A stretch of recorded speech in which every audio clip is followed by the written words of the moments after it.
Au lion d'or, chez Gotinotte, sur le bord de la route, tout près de la Borgère, tout près du bord de Lyon.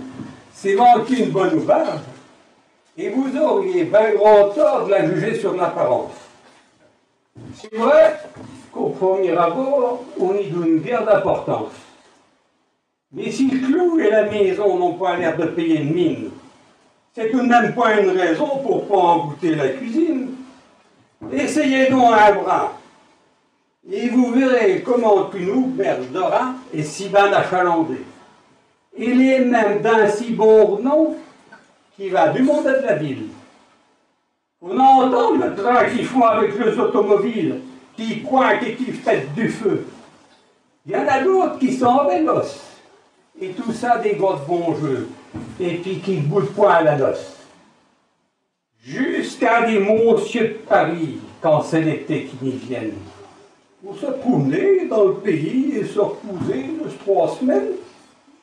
Et Gotinotte, qui point ça, il est repeint par la cuisine. Il leur donne d'être ses fricots à s'en faire péter la bousine. Et il a le tant pis pour ceux qui n'en prendraient plus qu'à leur compte, comme il dit. À propos d'eux, voilà ce qu'il raconte. L'an dernier, en avril, chez lui, un jeune ménage, oh, du monde bien gentil, et qui n'est point grand tapage, mais qui n'a point son défaut. La petite dame, ronde comme une coille, était portée plus qu'il n'en faut sur les plaisirs de la mangeuse.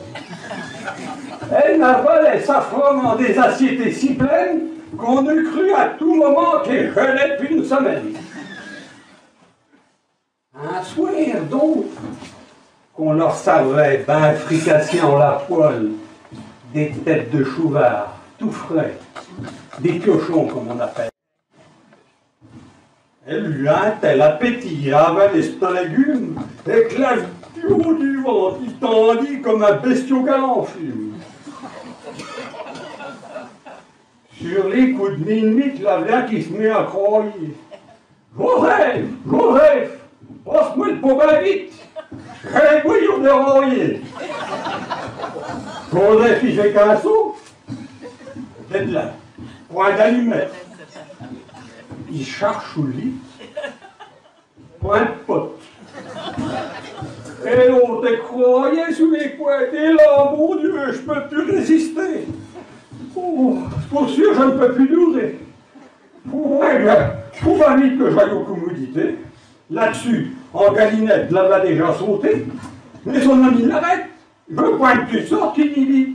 À cette heure que la nuit est fraîche, attrape-toi dans la chauffe vite.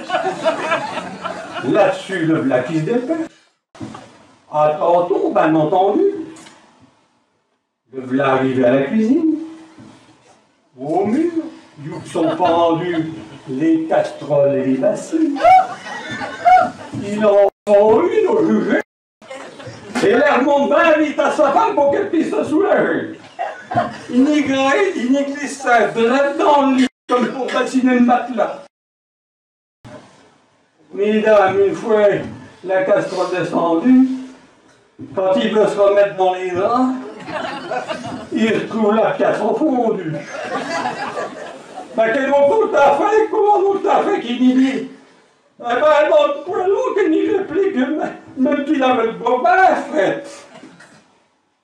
Ah oui, au matin, tout s'explique.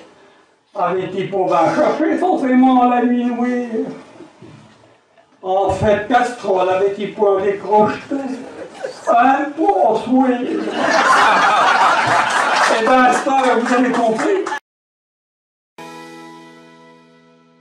Aujourd'hui, je vais vous parler de la technique du paillage droit. C'est une technique qu'on trouve sur de nombreuses pièces de tissu, probablement à partir du 19e. Ces bordures de coiffe ou de pièces de costume sont essentiellement vues sur des coiffes de différentes régions de France. Au départ, les femmes utilisaient des pailles qui étaient en matière naturelle, comme ça se fait dans beaucoup de régions. Alors, on a utilisé de la guinche, de l'herbe tout simplement, du jonc, du bambou, du bois et du roseau. Et ici, deux exemples. Ce premier exemple qui est une coiffe de la région du Tour, où vous avez un double rang de paillage. Et puis, ici, un petit bonnet d'enfant qui est de la même région. Mais si vous regardez bien le détail, il y a une différence de calibre de paillage. Le petit bonnet a un calibre qui est très très fin, alors que la coiffe d'adulte a un calibre un petit peu plus épais. À partir du 19e, l'industrie a permis le filage de l'acier en particulier, et donc les différentes régions de France ont utilisé des pailles métalliques pour former les petits plis plutôt que les pailles végétales. Ça avait plusieurs avantages. C'est que d'abord, on est sûr du calibre. Ensuite, on n'est pas obligé d'aller chercher la matière végétale régulièrement parce que la matière végétale s'use, se casse, s'abîme. Ça nécessitait souvent d'ailleurs au moins 1 an d'anticipation avant de pouvoir utiliser les pailles végétales. Donc ici, on est tranquille, on a des pailles du même calibre. Ici, je vous ai choisi tous les calibres que j'ai pu rencontrer au cours de mon expérience. Alors, quand on débute le travail, il faut prendre un certain nombre de précautions. D'abord, il faut observer la pièce que l'on va remettre en état.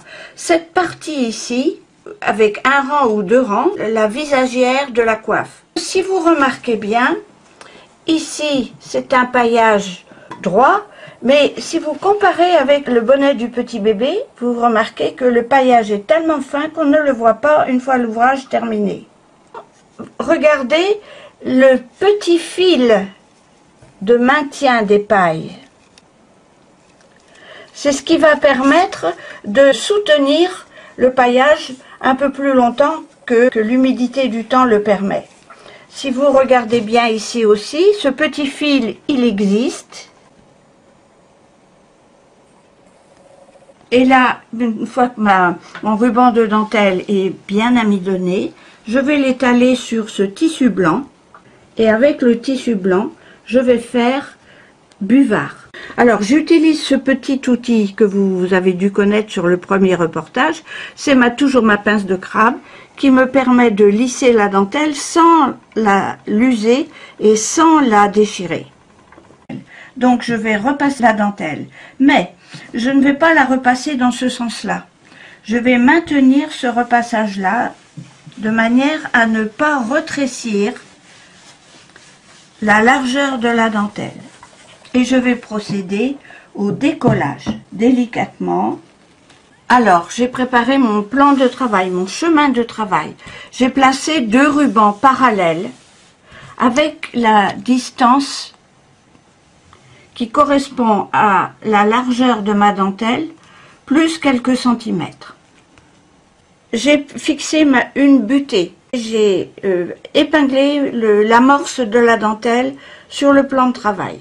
Donc je place les pailles. La première sous la dentelle sur le ruban et je forme la paille. La deuxième sous les rubans sur la dentelle.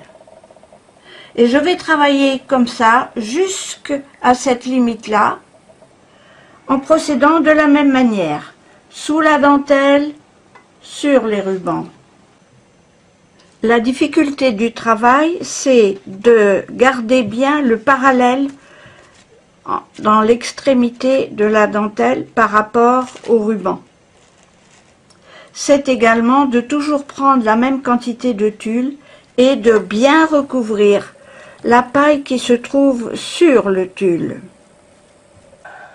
Alors, arrivé au milieu de la partie plate, je vais fixer cette première partie avec une pâte mouille. J'attends que ça refroidisse avant de retirer. Quand tout est froid, je vais retirer cette pâte mouille dans le sens du paillage pour ne pas déformer. Et je vais commencer de nouveau le paillage sur la deuxième partie, de la même manière. Et je vais fixer cette deuxième partie à la pâte mouille comme la première. Alors, je vais désolidariser les pailles une par une. Pour ça, j'ai pris une petite baleine, c'est tout simplement une baleine de col de chemise, et je vais désolidariser les pailles les unes avec les autres pour ne pas qu'elles restent collées. Donc voilà, les pailles elles sont toutes désolidarisées et maintenant avec la main je passe et elles vont s'en aller. Je retire l'épingle et voilà le paillage terminé.